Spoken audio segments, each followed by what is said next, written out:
On a tous un ami, une amie qui communique mal, avec qui chaque conversation est une occasion de frustration. Ou c'est peut-être toi à qui on dit que tu frustres les gens et tu ne comprends pas toujours pourquoi. Qu'est-ce qui fait que tu puisses les frustrer? C'est souvent à cause des micro-comportements, des types de communication qui sont presque invisibles. Aujourd'hui, voyons ensemble 5 types de communication qui créent des tensions inutiles. On commence avec le plus courant, l'écoute passive. C'est cet ami qui, quand il discute avec lui, est là sans être là.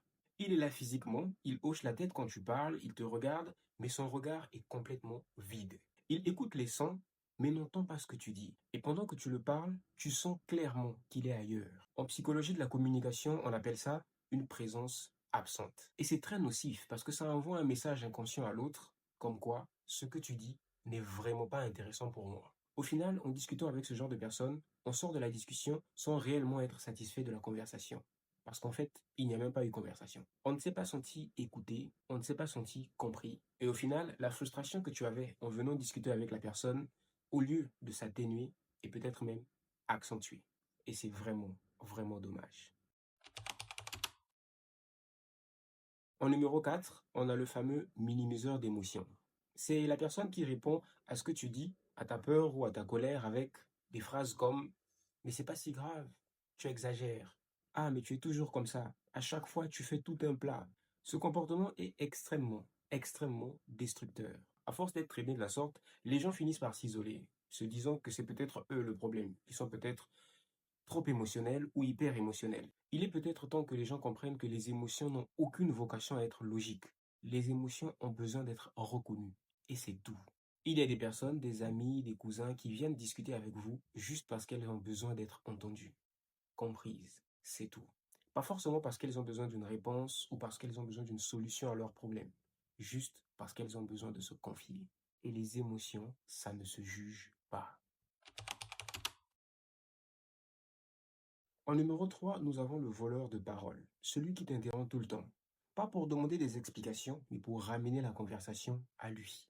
Quand tu commences à raconter ton problème, lui il t'arrête avec des phrases comme ah mais ça c'est rien, moi un jour j'ai eu ceci, ceci, ceci, et ne te laisse jamais placer un mot. C'est une forme de narcissisme conversationnel. La personne n'est pas dans un échange, elle est dans une sorte de compétition de temps de parole. Et au final, la personne peut parler pendant des heures sans que tu ne puisses avoir à placer un seul mot. Et ça, c'est extrêmement dommage. En numéro 3, on a le fameux mot que personne n'aime. Mais.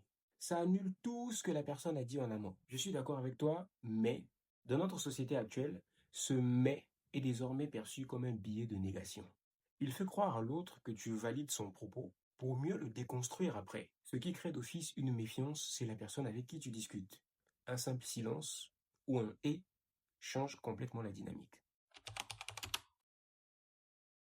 En un, nous avons le plus sournois de tous. C'est cet ami qui n'écoute pas pour comprendre, mais qui écoute pour répondre. Pendant que tu parles, tu peux littéralement voir dans ses yeux qu'il est en train de préparer un contre-argument pour pouvoir contre-attaquer. On a l'impression qu'avec lui, chaque conversation est une invitation à un combat. Et en général, elle ne traite pas ton information. Elle attend juste que tu finisses de parler pour placer sa propre idée. C'est totalement l'opposé de l'écoute active. C'est l'écoute réactive, où la personne t'entend pour pouvoir répondre. C'est la recette garantie pour l'incompréhension totale. Dis-moi en commentaire lequel de ces tics tu as reconnu chez toi ou chez les autres.